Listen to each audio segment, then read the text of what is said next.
Alright guys, so I think this might be my last vlog and blog post of the semester. I didn't have to do one this week, but I decided that I really wanted to because I read a few things that kind of challenged my own personal understandings this week, as this week was all about gender identity in children and that being represented in children's literature. And I just thought I would share my own experiences reading this. The novel for this week was George by Alex Gino, and it is about Melissa, who is a transgender girl, and she's in the fourth grade, I think, fourth or third grade. And transgender girl means that she was born in a male body, but she knows that she is a girl, and so George is her birth given name, but she chooses to go by Melissa because she knows that she is a girl. And so I'll get into that in just a little bit. And then the children's book that I decided to read this week is Sparkle Boy. And Sparkle Boy is a little different from George because Sparkle Boy is about Casey, who is a little boy who decides that he likes to wear shimmering, sparkly, glittery things, and his older sister Jessie is kind of telling him the whole time, no, you can't do that, you're a boy, boys don't wear sparkly things, and kind of more about the gendered binary that we kind of raise kids under and what is a boy's thing versus what's a girl's thing. And so it doesn't, Sparkle Boy doesn't necessarily allude to Casey being a transgender kid or not. It just kind of shows that, he's a boy who happens to like things that are traditionally more for girls. And it kind of talks about that. And so the reason that I wanted to make the video post this week is because, apologies, that was my cat. You go away. Gender identity and transgender, gender fluid, gender queer, all of those terms is still something that, sorry about that, a lot of distractions right now, is something that is one of the socially hot topics that I still have great trouble understanding. And in me wishing to understand and wishing to learn more about it, to not be as ignorant on the subject, I don't necessarily want a label. I don't want people to put a label on themselves for me. I don't want it kind of wrapped up neatly in a bow. Just for me, for my own understanding, it helps to have an explanation, or at least kind of like a similarity. So with gender identity, the only thing I can kind of think is sexual orientation. So I am a woman who is attracted to men, and I know that there are other women who are attracted to other women and men who are attracted to other men, and that's something that's kind of easy for me to picture that dichotomy because, all right, well, I am attracted to men, so I can very easily see and understand how another woman would be attracted to other women, or men would be attracted to men, and everything on the sexual orientation spectrum. But with me, for gender identity, what happens is, I guess because as a cisgender woman, I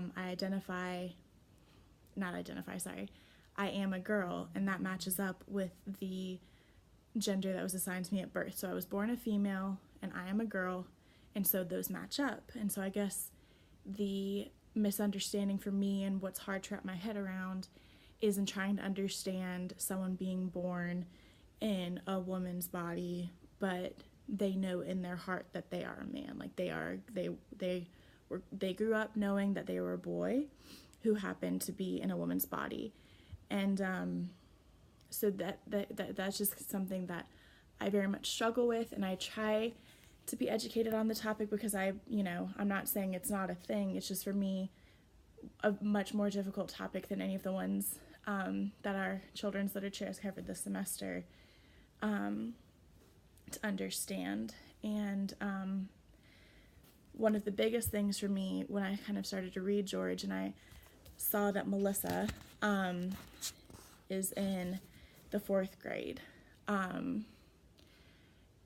And ironically, I had actually been talking with my fiance about this in a car ride down to Huntersville this past weekend, about how a child of that age could know that their gender did not match with their biological body. Like they were in a boy's body, but they know that they're a girl. And I was just trying to figure out, how young that could be. And because in our gendered society of girls wear pink and boys wear blue, and girls play with dolls and boys play with trucks, and all of that, and what girls should do and what boys should do, I know that there's a very severe familial influence in saying, and a parent might tell their son, well, you're my son because you are in a boy's body, but then that son knowing in their heart that they're a girl.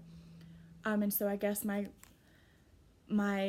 difficulty is, I guess, how would a child, especially an elementary age child, as that's what I'm going to be as an elementary school teacher, how a child would know at what age that would happen. And so actually, in this article that we read this week, Discovering Their Identity, it actually said that by age 5, children usually have an established gender identity.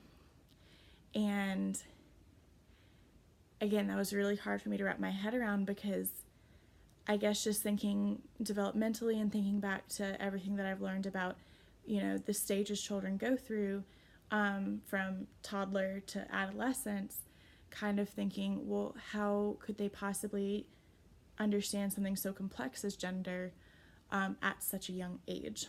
And so that's been kind of something that I've been battling with for a while. And so that brings me to the second article that I read this week, The Power to Include, which kind of gave in 6 steps, 6 actions for educators to take in making their classrooms inclusive for all, for gender, for race, for sexual orientation, for all. These were specifically for those with different gender identifications than others. And the second one, work through your own biases and beliefs, is clearly one that I'm still working towards. And I don't necessarily like to call them beliefs, because I'm not saying, oh, well, those in women's bodies are women. That's it. That's final, period, end of sentence. I understand the spectrum of gender identity. Again, it's just a very difficult concept for me to wrap my head around. And so that is something that I will continue working on, and don't know if that is, going to be, well, this time next year I'll definitely have it right. I do think that will be an ongoing process for me. And so I really have to thank Dr. Fry for including this particular novel in our texts for this semester, because it's just one story, but it is a story that I had never seen represented before in children's literature, and I had not had the opportunity to read before. And so I would just want to thank you, Dr. Fry, for including this and giving me the opportunity to look through that window into this world and see it from Melissa's perspective, and see the supportive friend Kelly helping Melissa and accepting her, and seeing the internal struggle that a parent would go through if a child came to them like this, and also seeing definitely what not to do as a teacher. And while the part of the teacher in Melissa's gender identity journey was very small, I think it was extremely powerful, and I found myself cringing and just audibly saying, no, don't do that, to the teacher during Melissa's audition to play Charlotte, since all of the students appearing as girls were only going to be allowed to audition for Charlotte, and Melissa, appearing as a boy, wanted to play that role in the play. And that particular scene with the audition out in the hallway definitely what not to do. And I was kind of hoping throughout the book that the teacher would go back and kind of change the way they had reacted to it, and they didn't really. The story did not exactly go the way I thought it would, especially in terms of who got to play Charlotte and then the subsequent actions that happened in the play. And can you? Okay, sorry. And that was just something very difficult for me to see because, we're going through this class and we're learning all of these different things that we can do to make our classrooms inclusive. And I think it was a good example of showing that as much as you can know something when faced in that situation, you might react in a way that you hadn't thought you would. We can say, oh yes, we'll definitely be inclusive, but then I think it's different having a student come to you and having a situation like that happen. And perhaps it was the lack of explicitness with which Melissa decided to show her teacher that part of herself. It could have been that as well. So this book, it's a wonderful novel by Alex Gino, very much so challenged what I had been thinking of in terms of gender identity, and in my quest to work through my own biases and beliefs and misunderstandings.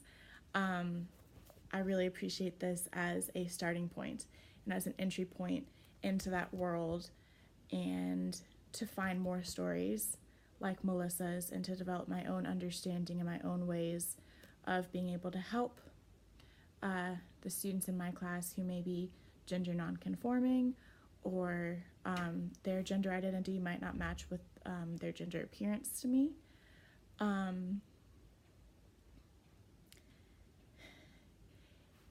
So that's mainly why I wanted to make the post this week, to share my personal challenges and my own workings through of these understandings that I've been having, and just trying to learn even more about each subject that I might not know about. And so yes, thank you all. All right.